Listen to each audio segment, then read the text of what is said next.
Pregnant है या नहीं कैसे पहचाने?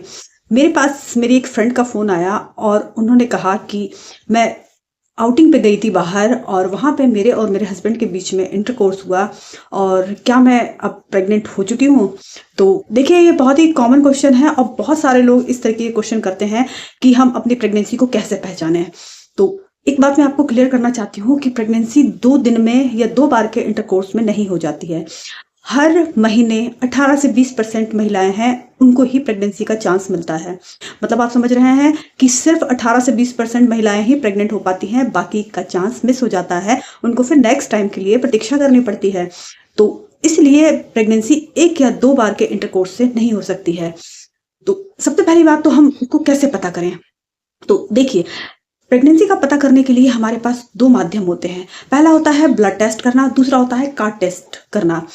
ब्लड टेस्ट में हम बीटा एचसीजी का टेस्ट करते हैं, जो कि हमारे इंटरकोर्स के बाद अगर हमारा पीरियड मिस हो जाता है, उसके 8 से 10 दिन के अंदर हमें ये ब्लड में डिटेक्ट हो जाता है कि एचसीजी का लेवल बढ़ रहा है और आप प्रेगनेंसी की ओर हैं। इसके अलावा जो हमारा कार्ड टेस्ट होता है, जिसको कि हम किट से टेस्ट करना कहते हैं, ये हमको 10 से 12 दिन में बताता है कि आप प्रेग्नेंट है कि नहीं। इसमें क्या होता है कि आपको यूरिन से प्रेगनेंसी टेस्ट करना होता है। यूरिन में एचसीजी का लेवल बढ़ जाता है, उसके बाद हमें ये प्रेगनेंसी डिटेक्ट होने लगती है। लेकिन इसके लिए आपको क्या है कि आपको ओवुलेशन के आसपास आपका इंटरकोर्स हुआ हो और आप प्रेगनेंसी की तैयारी कर रहे हो। उस कंडीशन में आप प्रेग्नेंट होने के चांस बन सकते हैं। इसमें भी क्या होता है कि अगर आपकी रेगुलर साइकिल है, उस कंडीशन में ये मेथड लागू होता है। अगर आपकी इनरेगुलर साइकिल है, उस कंडीशन में तो हमें कुछ समझ में ही नहीं आता, क्योंकि हम अपना ओवुलेशन ट्रैक कर ही नहीं पाते हैं। तो अगर आपकी रेगुलर साइकिल है तो आपके प्रेगनेंसी के चांस ओवुलेशन के आसपास अगर आपने रिलेशन बनाया होता है तो हो सकते हैं। प्रेगनेंसी के सिम्टम्स क्या क्या होते हैं? देखिए, इसमें क्या है, जी मिचलाना हो सकता है, आपको हल्के हल्के चक्कर आ सकते हैं, आपको किसी पर्टिकुलर चीज़ की क्रैबिंग हो सकती है, किसी पर्टिकुलर चीज़ से स्मेलिंग की समस्या हो सकती है। इसके अलावा आपके मूड बहुत स्विंग हो सकते हैं, आपको बेवजह रोना आ सकता है, आप बेवजह हंसने लगेंगे, आप बेवजह उदास हो जाएंगे। ये प्रेगनेंसी के बहुत ही महत्वपूर्ण लक्षण हैं।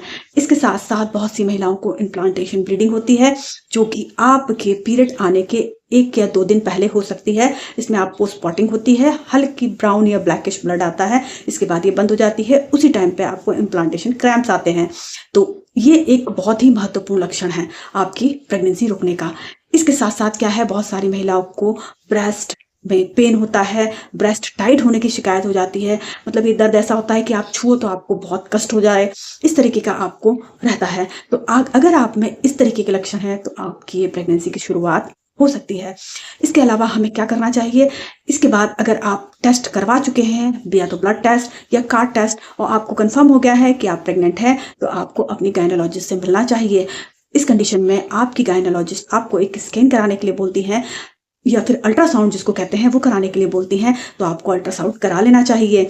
क्यों? क्योंकि इससे हमें बच्चे की पोजीशन पता चल जाती है। इससे हमें कुछ जानकारियां प्राप्त होती हैं, जैसे कि आपका बच्चा सही जगह चिपका है कि नहीं, वो आपके यूट्रस में है या फैलोपियन ट्यूब में तो नहीं चिपक गया है, जिसको कि हम इक्टोपिक प्रेगनेंसी बोलते हैं, जो कि बहुत ही खतरनाक होती है। तो हम स्कैन कराते हैं तो हमें सारी चीज़ें स्पष्ट हो जाती हैं।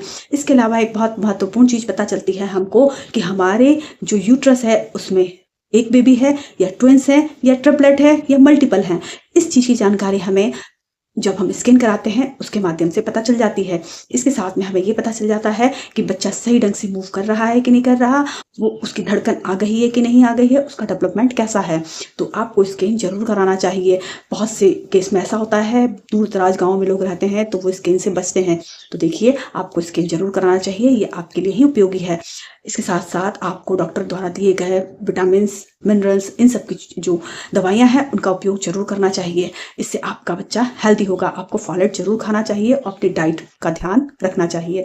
सो उम्मीद करती हूँ आपको जानकारी समझ में आई होगी और पसंद आई होगी। अगर आपको जानकारी पसंद आई हो तो ज़्यादा से ज़्यादा लोगों को शेयर कीजिएगा। चैनल पर अगर नया विजिट कर रहे हैं तो सब्सक्राइब कर लीजिएगा। इस तरीके की जानकारी मैं अपने चैनल पर प्रोवाइड कराती रहती हूँ। उम्मीद करती हूँ आपको बहुत पसंद आई होगी। So thank you so much.